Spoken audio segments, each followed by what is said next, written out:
नमस्कार दोस्तों, मैं हूं आपका रारा Rahul Arora and I am back with another life changing talk. दोस्तों, एक बार का समय है। अफ्रीका में एक गांव में किसान रहता था और वो अक्सर ही लोगों को कुछ हीरे की खदानों के बारे में बताता रहता था और कुछ ऐसी स्टोरीज बताता रहता था, क्योंकि अफ्रीका में बहुत से लोगों ने हीरे सी खाने ढूंढकर हीरे से वो अमीर बन चुके थे, बहुत पैसा कमा चुके थे और अपनी ज़िंदगी को बदल चुके थे। वो जब लोगों को ऐसी चीज़ें बताता था, कहीं ना कहीं उसका अंदर भी ये सपना था कि उसको भी एक दिन एक अमीर व्यक्ति बनना था, हीरे की खदान ढूंढ के। इसी प्रयास में उसने एक दिन अपने उस खेत को बेच दिया जो कि उसके पास था, और वो हीरे की खोज में निकल पड़ा। न जाने कहाँ कहाँ अफ्रीका में दर दर भटकने के बाद जब वो पूरा हिताश होगा, निराश होगा, कितने दिनों के बाद जब उसको हीरे की खदान नहीं मिली और वो कोई हीरे नहीं ढूंढ पाया, तो एक दिन हताश होकर उसने नदी में कूदकर आत्महत्या कर ली। दोस्तों, क्योंकि वो पूरी तरह से निराश हो चुका था, वो ढूंढना चाहता था उस हीरे की खदान को, हीरो को, और अमीर बनना चाहता था, वो नहीं बन पाया।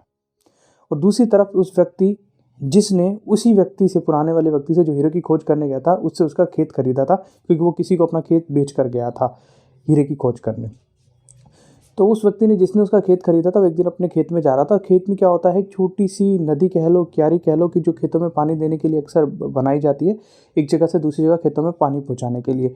तो उसने क्या देखा कि एक उस नदी के वहाँ पे किनारे पे एक प्रकाश पड़ रहा है पत्थर का, जो एक इंद्रधनुष की तरह बहुत ही सुंदर लग रहा है, अद्भुत लग रहा है। तो उसने पास जाकर उस पत्थर को उठाया, बहुत ही लाजवाब और सुंदर पत्थर लग रहा था। तो उस व्यक्ति ने क्या किया, उस पत्थर को अपने घर ले आया और सामने रख दिया सजावट के लिए के रूप में, क्योंकि वो बहुत सुंदर पत्थर दिख रहा था। उसे पता नहीं था वो क्या है क्या नहीं है। ऐसे ही एक दिन उस व्यक्ति का दोस्त उसके घर आता है और उस पत्थर को देखता है, नायाब पत्थर को, और वो कहता है ये पत्थर तो बहुत सुंदर है, क्या तुम इस पत्थर की कीमत जानते हो? ये उसके दोस्त ने उससे पूछा। कहता नहीं, मुझे तो ये मेरे खेत में मिला, मैं इसकी कीमत नहीं जानता, मुझे अच्छा लगा तो मैंने सजावट के रूप में इसको लाकर अपने घर पे रख लिया। उसने कहा, हो ना हो, मुझे तो ये हीरा लग रहा है। उसने कहा, हीरा? कह रहा है, इस तरह के पत्थर तो मेरे खेत में और भी होंगे।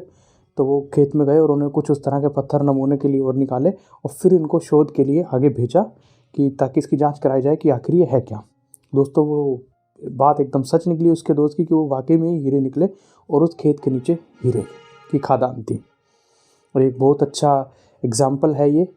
दोस्तों, इससे हम क्या सीखते हैं कि कई बार जो सफलता है, जो जिस चीज़ की हम चाहते हैं, वो हमारे कदमों के तले ही होती है। जैसे उस व्यक्ति के खेतों के नीचे ही हीरे दबे हुए थे, एक्चुअल में उसके हीरे उसके कदमों के नीचे ही थे, लेकिन उसको पहचान नहीं पाया। ऐसी कितनी बार हमारे पास अपॉर्चुनिटी आती है, अवसर होते हैं, वो हमारे बिल्कुल आसपास होते हैं, लेकिन हम दूसरी चीज़ों के लिए, दूसरे अवसरों के लिए इधर उधर भागते रहते हैं और उनको हम बिल्कुल नाकार देते हैं, दरकिनार करके आगे आगे बढ़ते रहते हैं, और कुछ और खोज में कभी हिताश होते हैं, कभी कुछ पाते हैं, कभी कुछ नहीं पाते।